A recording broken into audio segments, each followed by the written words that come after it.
The derelict vessel drifted silently through the void, a lonely speck in the vastness of interstellar space.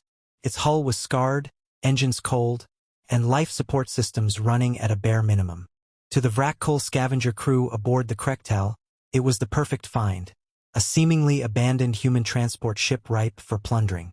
Captain Krek'tal stood on the bridge of his vessel, his greenish, scaled skin glistening under the dim red glow of the ship's lights. His spindly fingers tapped a console as his second-in-command, Skrill, relayed the latest scans. Life signs detected, Skrill reported, his tone sharp with curiosity. Faint, but consistent. Likely in stasis. Krek'tal's eyes gleamed with excitement. Lifeforms meant value, whether as rare specimens, organic fuel, or bargaining chips with the intergalactic consortium. The captain nodded briskly. Board it. Bring back whatever you find. The scavengers moved swiftly, their sleek forms gliding into the human vessel. The interior was eerily silent, save for the soft hum of cryostasis chambers lining the walls of a small cabin. Inside each chamber lay a tiny figure, curled up as if asleep. The Krek'tal hesitated, staring at the beings encased within. They're small, one crew member muttered, his mandibles clicking nervously. Are they fully grown? They must be a rare subspecies, Krek'tal said, brushing off the comment. Perhaps humans breed them for specialized tasks. Or for consumption, Skrill frowned. They look undeveloped. Could they be juveniles? Juveniles or not, they're human. And humans are valuable, Krek'tal snapped. Bring them aboard. The scavengers carefully detached the cryo units, unaware of the blinking warning light on the console nearby. The ship's onboard AI had just activated its emergency protocols. Back aboard the Krek'tal, the cryo units were placed in the cargo bay. The AI, designed to monitor and protect its passengers, silently interfaced with the alien ship systems. It began analyzing its surroundings, formulating a plan to ensure the safety of its charges. Hours later, the stasis cycles ended. One by one, the cryo units hissed open, releasing their occupants. Emma Carter was the first to wake. The 12-year-old blinked groggily, her breath clouding in the chilled air. As her vision cleared, she realized she wasn't on the transport ship anymore. Strange walls surrounded her, sleek and metallic, with an eerie greenish hue. Where? She murmured, sitting up. Then she saw them. Aliens. Tall, thin creatures with scaly skin, long limbs, and glowing orange eyes. They were huddled a few meters away, observing the children with a mix of curiosity and unease. Emma's heart pounded. Aliens, she whispered, a mix of fear and awe coloring her voice. She turned to the other children, now stirring in their chambers. There were 10 of them in total, ranging in age from 8 to 13. All of them were from her school, part of a class field trip to a research station. Everyone, wake up, Emma hissed, shaking the boy next to her. We've been abducted. Abducted. The boy, Jacob, rubbed his eyes. By who? Emma gestured to the aliens, who were now chittering among themselves in an unintelligible language. The sight of the children waking seemed to alarm them. One alien, its body twitching nervously, took a cautious step forward. Emma raised her chin, summoning a courage she didn't fully feel. Stay back, she shouted. Her voice echoed in the cargo bay, startling the aliens. The children were fully awake now, their panic spreading quickly. Some began crying. Others huddled together, whispering nervously. Emma stepped in front of them, her protective instincts kicking in. We have to stay calm, she said firmly. They don't seem like they're going to hurt us.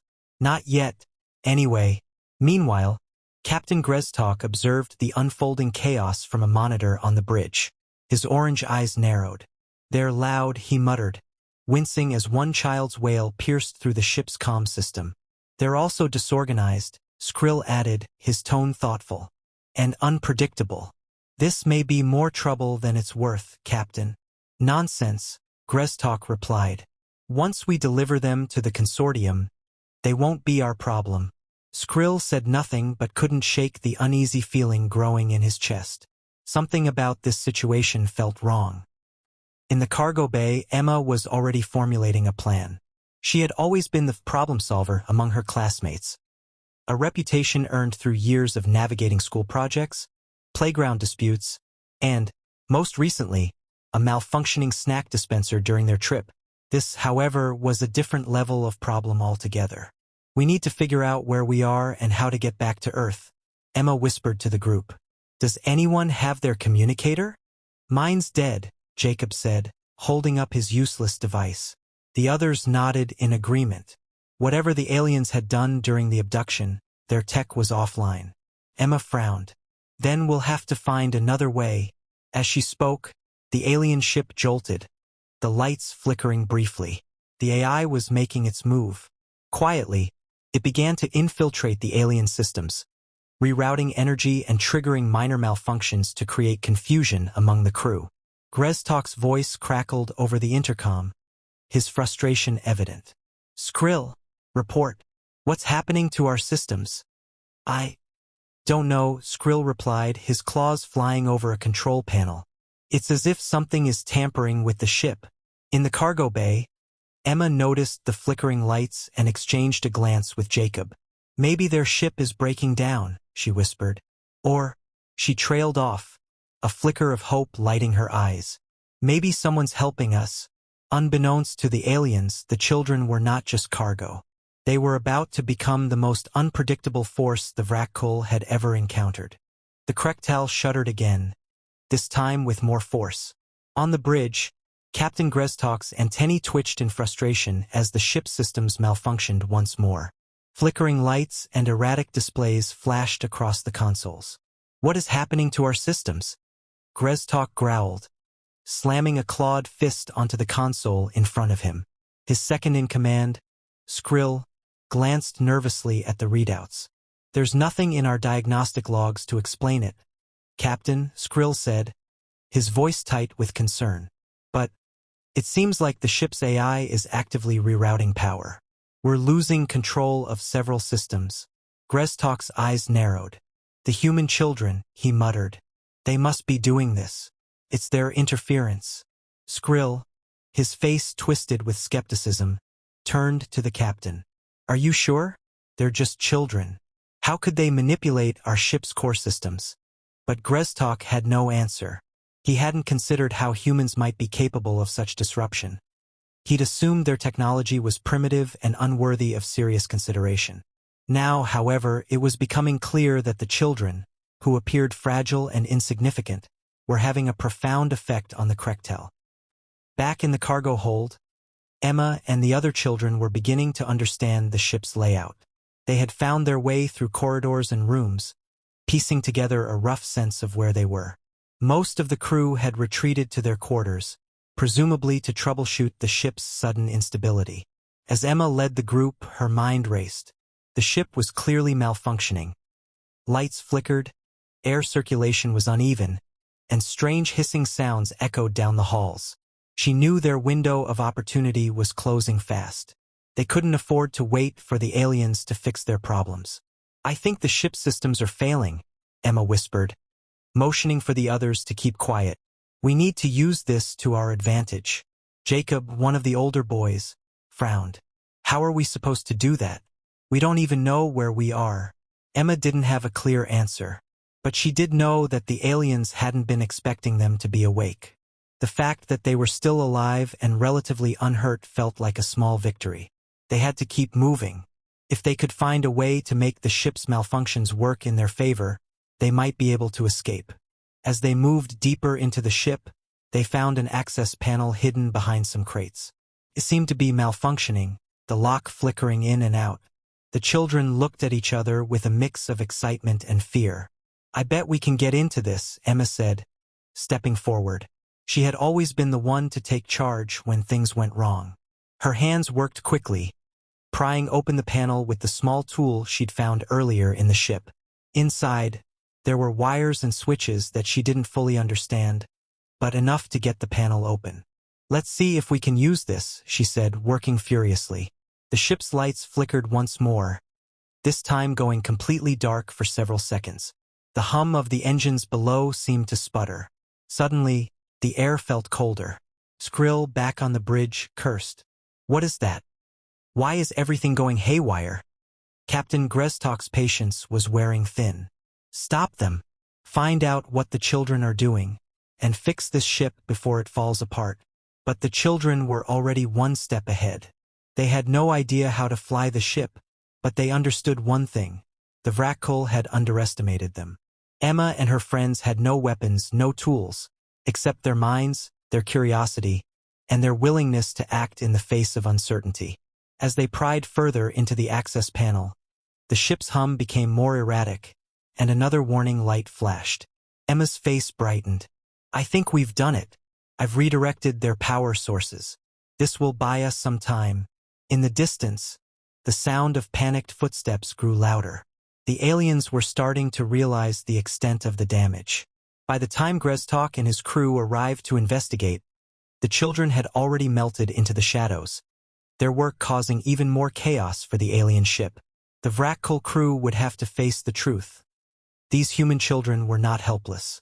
They were already turning the ship into a maze of confusion, a trap the aliens would find difficult to escape.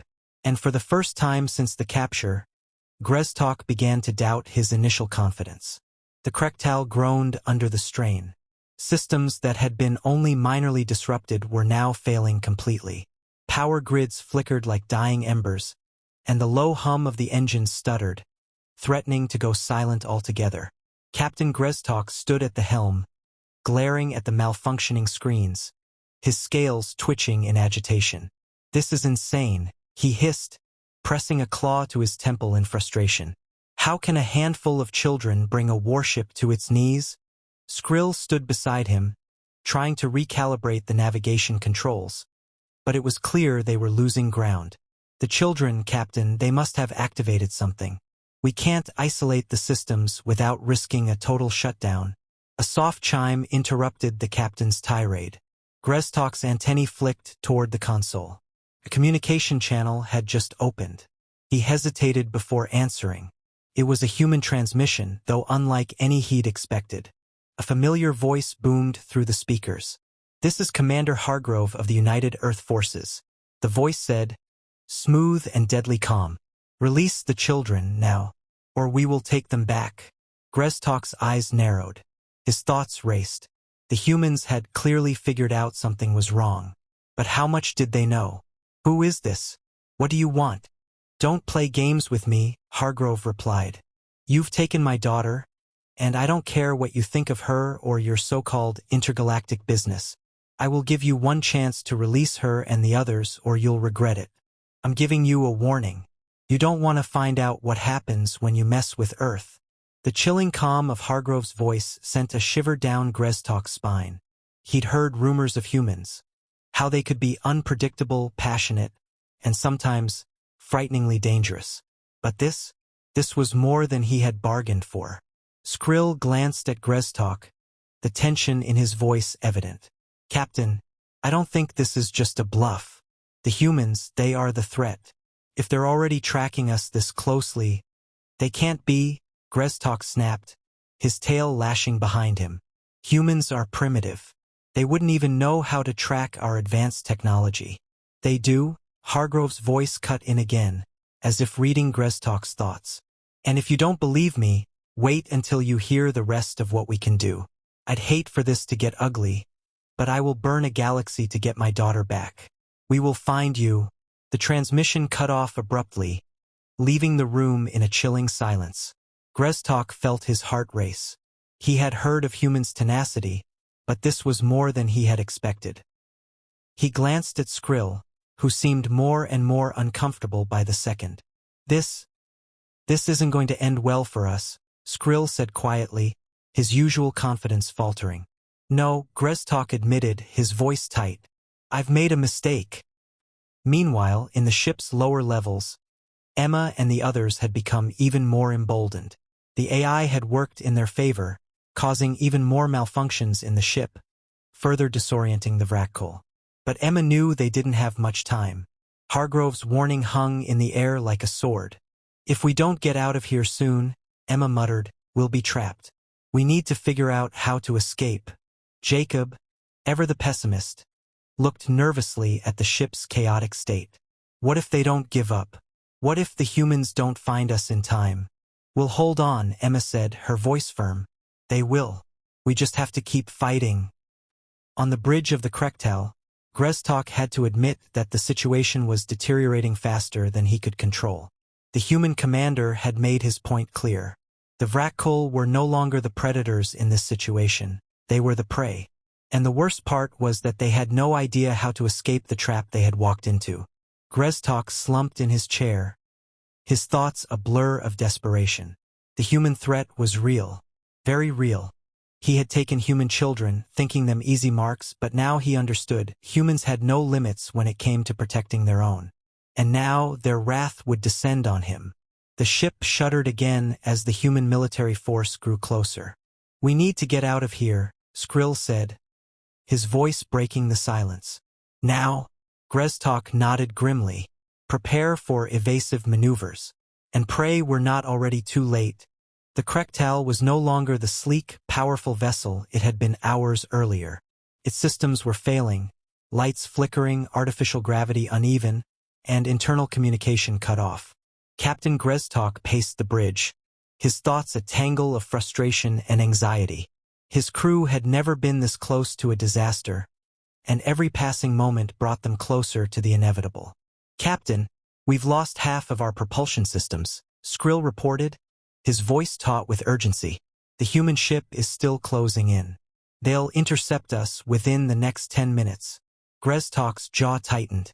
We can't outrun them. We'll have to fight. Skrill shook his head. Even if we do, we're in no condition to engage. We've been sabotaged from the inside. The children, Captain. They've made us vulnerable. Enough, Krek'tal snapped. We'll deal with them later.